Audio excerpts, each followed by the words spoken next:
This is NDTV, and you're watching NDTV Profit.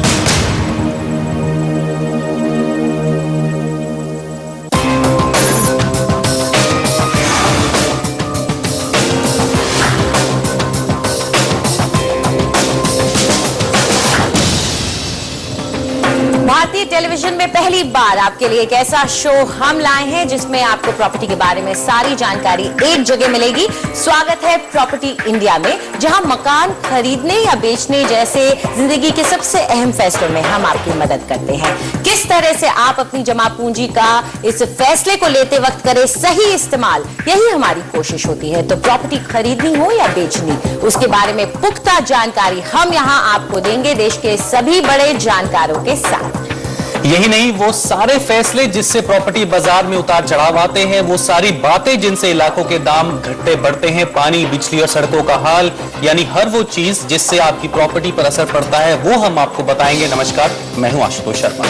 नमस्कार, मैं हूं अंजलि इस्टवाल। सबसे पहले एक नजर डाल लेते हैं कि आज क्या है खास।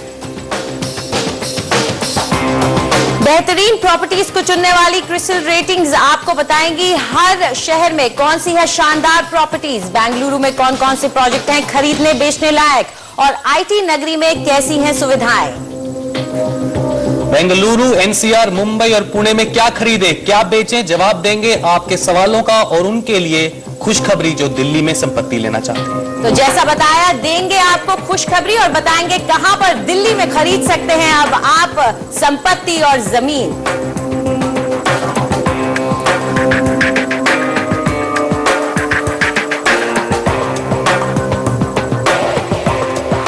जिस गति से हमारे शहरों में घर बन रहे हैं और बिक रहे हैं, वो देखकर अच्छे अच्छे हैरान रह जाते हैं। प्रॉपर्टी के बाजार में दांव तो सभी लगाना चाहते हैं, लेकिन उसके लिए उन्हें जरूरत होती है किसी एक एक्सपर्ट एडवाइस की। जब खरीदार प्रॉपर्टी खरीदने जाता है तो इतने सारे प्रोजेक्ट देखकर वो असमंजस में पड़ जाता है कि किसके दावों पर भरोसा करे और पैसा लगाए।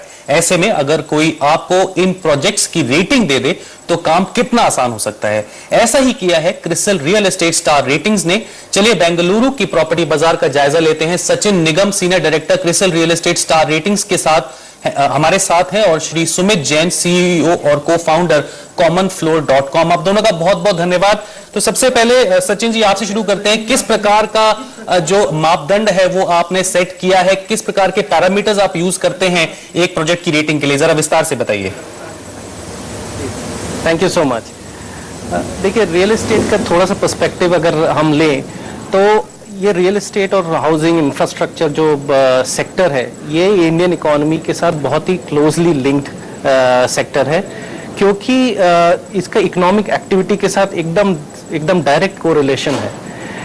इस चीज को लेके there is a huge bit of investments जो हो रही हैं, infrastructure and investment into real estate वगैरह काफी हो रही हैं फ्रॉम इंस्टीट्यूशनल इन्वेस्टर्स, और साथ में रिटेल इन्वेस्टर्स भी आज की तारीख में एवरीबडी हर कोई अपने घर में इन्वेस्ट करना चाहता है अपने प्रॉपर्टी वगैरह में। नाउ लेकिन इस सेक्टर में 2-3 मेजर इश्यूज हैं। उसमें से एक है कि ये सेक्टर अभी भी आज की तारीख में भी लार्जली अनऑर्गेनाइज्ड है, एंड द सेकंड इशू ये है कि इसमें इंफॉर्मेशन एसिमेट्री है। क्रिसिल एज एन ऑर्गेनाइजेशन हम बिलीव करते हैं to make markets function better, and उस हिसाब से हमने ये प्रोपोजिशन लेकर आया, वेरिन हम लोग ने बोला कि ये जो नीड है मार्केट की कि एक क्रेडिबल थर्ड पार्टी ओपिनियन मिले, जिससे कि हमें एक नॉर्मल इन्वेस्टर को पता चले कि क्या अच्छा है, क्या किस तरह से पैरामीटर्स पे स्टैंड करता है एक पर्टिकुलर प्रोजेक्ट। उस चीज को लेकर हम लोग निगम साहब जिनको आपने अपना केंद्र बिंदु बनाया और कहा कि ये अगर इन प्रोजेक्ट्स में है तो हाँ, इनको हम ऐसी रेटिंग देते हैं। हाँ, तो बेसिकली 3-4 चीजें हैं जो हमारी क्रेस्ट रियल एस्टेट रेटिंग्स हैं, वो 2 चीजें वो करती है। सबसे पहले ट्रांसपेरेंसी, और दूसरा ये एक्चुअल बेंचमार्किंग करती है प्रोजेक्ट्स की एक शहरों में। तो इसके 3 इंपॉर्टेंट फीचर्स हैं। नंबर 1, ये एक सिटी स्पेसिफिक है, दूसरा ये प्रोजेक्ट स्पेसिफिक है, एंड तीसरा ये सारे स्टेजेस ऑफ प्रोजेक्ट्स के लिए अवेलेबल है, right from the time that it is launch to the time it is completed. Now to answer your questions, what are the parameters जो कि हम लोग देखते हैं? देयर आर 5 ब्रॉड पैरामीटर्स जिसको कि हम लोग इवैल्यूएट करते हैं एक पर्टिकुलर प्रोजेक्ट को। सबसे पहला स्पॉन्सर क्वालिटी। स्पॉन्सर क्वालिटी में बेसिकली हम लोग देखे जाते हैं कि जिस भी डेवलपर ने ये प्रोजेक्ट लॉन्च किया है उसका क्या ट्रैक रिकॉर्ड है, किस तरह से वो पुराने प्रोजेक्ट्स को उन्होंने कंप्लीट किया है, उनके ऑर्गेनाइजेशन की स्ट्रेंथ्स क्या है, प्रोसेसेस क्या है, उनके फाइनेंशियल स्ट्रेंथ्स क्या है, क्या उनके cash basis and stuff like that. दूसरा चीज जो हम लोग देखते हैं वो है कंस्ट्रक्शन क्वालिटी। कंस्ट्रक्शन क्वालिटी में किस तरह की स्ट्रक्चरल क्वालिटी है प्रोजेक्ट की, कंसल्टेंट्स जो प्रोजेक्ट्स में एसोसिएटेड है उनका क्या ट्रैक रिकॉर्ड है, उनके क्या क्या क्वालिटी है, इंफ्रास्ट्रक्चर और इंटीग्रेटेड फैसिलिटीज वगैरह क्या दी जा रही है प्रोजेक्ट में, एग्जीक्यूशन कैपेबिलिटी टीम की है कि क्या उनका पास ट्रैक रिकॉर्ड रहा है, और दूसरा after sale service in the sense of कि आफ्टर प्रोजेक्ट बन जाता है तो भी उसके बाद भी क्या क्या वो है। तीसरी चीज जो हम लोग देखते हैं legal documentation, which means that project का, लैंड का, इन लोग सब का clarity in terms of approvals वगैरह है कि नहीं है, क्या सेल एग्रीमेंट वगैरह कैसा है, बायर के साथ सेल वगैरह जो होते एग्रीमेंट्स करते हैं उसमें क्या क्या कॉवेनेंट्स हैं, डेवलपर एग्रीमेंट्स जो होते हैं बिल्कुल। उसके क्या मैं यहाँ पर एक सवाल सुमित जी से पूछना चाहूंगा। सुमित जी, आप बताइए कि यदि हम बेंगलुरु की तरफ रुख करें तो किस प्रकार का रुख है बेंगलुरु की मार्केट का, क्योंकि काफी एंड यूजर ड्रिवन है, और किस प्रकार के प्रोजेक्ट्स हैं? हम सचिन जी से बाद में पूछेंगे कि बेंगलुरु में कौन कौन से टॉप रेटेड प्रोजेक्ट्स हैं, लेकिन सबसे पहले आप बताइए बेंगलुरु मार्केट का रुख किस प्रकार का है? अगर हम देखिए बेंगलुरु मार्केट की बात करें तो काफी इंटरेस्टिंग चीज ये हुई है कि पिछले 10 साल के अंदर हमने देखा है कि पॉपुलेशन अराउंड 49% बढ़ी है बेंगलुरु की, तो उसका डायरेक्ट इम्पैक्ट जो है वो डिमांड पर आया है। और इनफैक्ट अगर हम सप्लाई की बात करते हैं तो पिछले साल जैसे बड़े जो ट्रेडिशनल परफॉर्मिंग मार्केट होते हैं मुंबई और दिल्ली, उन्होंने इतना अच्छा परफॉर्म नहीं किया है, बट बेंगलुरु के अंदर हमें सप्लाई बढ़ी है और एब्जॉर्प्शन भी बढ़ा है। उसका कारण यही है कि डिमांड बढ़ रही है, लोग आ रहे हैं ज्यादा बेंगलुरु के अंदर और इनकम लेवल बढ़ रहे हैं। अगर हम देखिए सुपर रिच पॉपुलेशन की हम बात करते हैं तो बेंगलुरु के अंदर अराउंड 46% इंक्रीज आया है लास्ट 4 इयर्स के अंदर। और काफी मार्केट्स हैं जैसे व्हाइटफील्ड एरिया हो गया, मार्सली आउटरिंग रोड एरिया है, हबल है, वहाँ पर सोशल इंफ्रास्ट्रक्चर और ये जो कनेक्टिविटी है काफी अच्छी है। वहाँ पर हम प्राइसेस देख रहे हैं काफी अच्छे अप्रिशिएट कर रहे हैं। सबसे बड़ी जो चेंज आ रही है वो है कि जो बेंगलुरु एक अफोर्डेबल हम सिटी बोलते हैं उसमें थोड़ा चेंजेस आ रहा है कि प्राइसेस बढ़ रहे हैं। तो धीरे धीरे बेंगलोर उस लाइन को क्रॉस कर रहा है जहां पर हम बात करते हैं 30 लाख रुपए घर खरीदने की, बेंगलोर में तो वो पॉसिबल नहीं हो पा रहा है एक सिटी लिमिट के अंदर, और अराउंड 50-60 लाख का घर मिल पा रहा है। तो लोग क्या कर रहे हैं, लोग रेंट पे ले रहे हैं घर वर्क प्लेस के अराउंड, और फिर वो घर थोड़ा दूर ले रहे हैं और वहां पर रेंट आउट कर रहे हैं उस घर को, या फिर वेट कर रहे हैं कंस्ट्रक्शन कंप्लीट होने का। जी चलिए, लेकिन खरीद तो सभी रहे हैं ऐसा लग रहा है। सचिन, आपसे जानना चाहेंगे कि आपने हमें बताया कि मापदंड क्या है, लेकिन अगर आपका वो जो रेटिंग स्केल है, आपने वो स्केल बनाया है, वो कितने तक का है और किस तरह का रेटिंग स्केल है ये?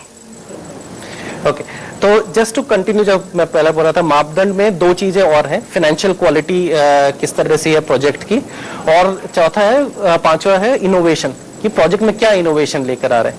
अब उस बेसिस पे इन सारे के सब पैरामीटर्स हैं, तो टोटल हमारे काफी सारे पैरामीटर्स को करके जो रेटिंग स्केल है वो है 8 पॉइंट रेटिंग स्केल, जिसमें कि एक है non deliverable project and then it becomes first 1 star से लेके 7 स्टार प्रोजेक्ट्स। सचिन जी, मेरे हिसाब से जितने भी दर्शक ये शो देख रहे हैं वो यही जानना चाहते हैं कि क्रिस्टल स्टार रेटिंग के हिसाब से जो सबसे बड़े शहर हैं दिल्ली, बेंगलुरु, चेन्नई, मुंबई में जो सबसे 3 टॉप क्वालिटी प्रोजेक्ट्स हैं वो कौन कौन से, जल्दी से बता दीजिए। देखिए, सबसे पहले तो ये है कि जो भी डेवलपर हैं जो कि रेटिंग लेने के लिए आ रहे हैं वो इटसेल्फ बहुत बड़ा स्टेप है। तो हमारे हिसाब से तो सारे प्रोजेक्ट्स वगैरह जो भी हैं जो रेटेड हैं, सारे projects should be commended for the fact that they have, उन लोग आए हैं रेटिंग के लिए। नाउ बेंगलोर वगैरह में भी जैसे हमने बोला ये सिटी स्पेसिफिक हमारी ग्रेडिंग है, और बेंगलोर में भी अगर हम कंपेयर करें तो हमारे बहुत सारी रेटिंग्स है प्रोजेक्ट्स के अलग अलग एरियाज में। उस हिसाब से अगर आप देखें तो अगर मैं एक एरिया चुनूं, तो एक माइक्रो मार्केट अगर मैं चुनूं तो जैसे व्हाइटफील्ड है, व्हाइटफील्ड में भी काफी सारे प्रोजेक्ट्स हैं, काफी सारे वो है, कुछ हमने भी कुछ एक प्रोजेक्ट्स की वहां पे रेटिंग की है, और उनमें से 3 प्रोजेक्ट्स के मैं आपको नाम बता सकता हूं, और ये तीनों अलग अलग सेगमेंट्स के हैं। तो there is project of Arc Serene County, which is basically for affordable segment. Then there is a project of Solarpuria Magnificia जो कि प्रीमियम सेगमेंट के लिए है, प्लस ये साथ में रेजिडेंशियल और कमर्शियल मिक्स्ड यूज भी है। और तीसरा है एनसीसी आइवरी हाइट्स जो कि प्रोजेक्ट है again upper middle class segment के लिए। तो ये तीन जो प्रोजेक्ट्स हैं इनके बारे में जैसे आर्क सीरीन काउंटी है, ये बेसिकली हम लोग ने 5 स्टार रेटेड प्रोजेक्ट है। इसमें बेसिक जो डेवलपर हैं उनका राउंड अबाउट 20 साल का एक्सपीरियंस है। आप अगर इन तीनों प्रोजेक्ट्स को जल्दी से अपनी रेटिंग्स हमें बता दें तो काफी इंटरेस्टिंग हो जाएगा, क्योंकि हमारे दर्शक जरूर जानना चाहेंगे आपकी रेटिंग्स क्या है इनके लिए। तो ये तीनों projects are 5 star rated projects for Bangalore city. तो चलिए एक बार हम जैन साहब से भी जानना चाहेंगे कि आपका क्या ओपिनियन है, 5 स्टार रेटेड आपके हिसाब से ये जो प्रोजेक्ट्स हैं आपको बिल्कुल लगते हैं? हाँ जी, सबसे इम्पोर्टेंट तो जो बात कही निगम जी ने व्हाइटफील्ड लोकेशन के बारे में, बहुत ही इम्पोर्टेंट बात है कि व्हाइटफील्ड काफी अपकमिंग लोकेलिटी है बैंगलोर के अंदर। अगर मैं बात करता हूँ अगले मेट्रो के हिसाब से 6 मेट्रो स्टेशन व्हाइटफील्ड में आने वाले हैं और व्हाइटफील्ड के अंदर काफी अच्छा सोशल इंफ्रास्ट्रक्चर है। हमारे पास हॉस्पिटल्स हैं, आईटी पार्क है, आईटीपीएल, ईपीआईपी। तो व्हाइटफील्ड जो है काफी वेल कनेक्टेड है through outer ring road and through peripheral ring road which is going to come through the different part of the cities. तो व्हाइटफील्ड एक लोकेलिटी काफी अच्छी है। उसके बाद जो हम प्रोजेक्ट्स की बात कर रहे हैं अफोर्डेबल में आर्क सीरीन काउंटी और बाकी जो प्रीमियम की बात कर रहे हैं, काफी अच्छी डिमांड है। व्हाइटफील्ड एक ऐसी लोकेलिटी है जहां पर हमने अफोर्डेबल के साथ साथ प्रीमियम के लिए भी काफी डिमांड देखी है। तो जो हम देखा है कि जैसे, हाँ बताइए जी, मैं यही पूछना चाहता हूं कि यदि एक प्रोजेक्ट 5 स्टार रेटेड हो जाता है, यदि क्रिस्टल स्टार उसको 5 स्टार रेटिंग दे देता है, तो क्या वही प्रोजेक्ट अपने साथ वाले प्रोजेक्ट जो रेटेड नहीं है उसकी तुलना में ज्यादा महंगा हो जाएगा? सुमित जी जी, महंगा ऑफ कोर्स ये अगर आप देखें मार्केटिंग के पॉइंट ऑफ व्यू से तो हो सकता है, बट अगर हम देखें तो रेटिंग का जो है उसमें प्राइसिंग भी एक मैटर होना चाहिए, राइट? तो अगर हो सकता है कि अगर अफोर्डेबल नहीं रहे तो भले ही कितना भी स्टार रेटिंग दीजिए आप उसको, अगर लोग अफोर्ड नहीं कर पाएंगे तो कुछ फायदा नहीं है। तो मेरा मानना ये कि डेफिनेटली उससे ट्रस्ट बढ़ेगा। और जैसे ही हमने देखा है कि बायर्स थोड़े स्लो हो गए हैं, सेल्स वेलोसिटी पे काफी इंपैक्ट आया है लास्ट 1 ईयर के अंदर, जहां पर बायर्स बहुत टाइम लगा रहे हैं प्रोजेक्ट खरीदने के लिए। तो मेरा मानना है कि रेटिंग के साथ शायद वो मूवमेंट फास्ट हो जाए, क्योंकि एक प्रोजेक्ट 5 रेटेड है या कम रेटिंग है तो उसके चलते बायर थोड़ा कॉल जल्दी ले पाएंगे। जी, आप दोनों हमारे स्टूडियो में आए इसके लिए शुक्रिया। आशा करते कि ये रेटिंग्स का जो सिस्टम क्रिस्टल की तरफ से आया उसकी वजह से लोगों को थोड़ा ज्यादा समझदारी से अपना फैसला लेने में आसानी होगी और लोग सही जगह अपना पैसा निवेश कर पाएंगे। शुक्रिया आप दोनों का स्टूडियो में आने के लिए। तो आगे बढ़ते हैं, वक्त है एक छोटे से ब्रेक का, लेकिन उसके बाद प्रॉपर्टी खरीदने और बेचने की आपकी सारी उलझने हम सुलझाएंगे। आपके सवालों के जवाब देंगे, बताएंगे कि कौन सी प्रॉपर्टी है हॉट, कहीं जाइएगा मत।